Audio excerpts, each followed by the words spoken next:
একটি বড় ধনী পরিবারে সিন্ড্রেলা নামে একটি মেয়ের জন্ম হয়েছিল। ওর বয়সের অন্য বাচ্চাদের তুলনায় ওর জীবন কোনো পরীদের গল্পের মতো ছিল। সিন্ড্রেলা এর থেকে বেশি কিছু চাইতেই পারত না। দুর্ভাগ্যক্রমে ওর মা অসুস্থ হয়ে পড়েন এবং সেই কারণে ওনার মৃত্যু হয়।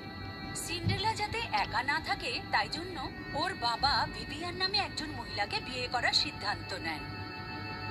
ভিভিয়ানের প্রথম বিয়ে থেকে ইসাবেলা এবং এলিজাবেথ নামে দুজন যমজ কন্যা ছিল, যাদের বয়স সিন্ড্রেলার সমান ছিল।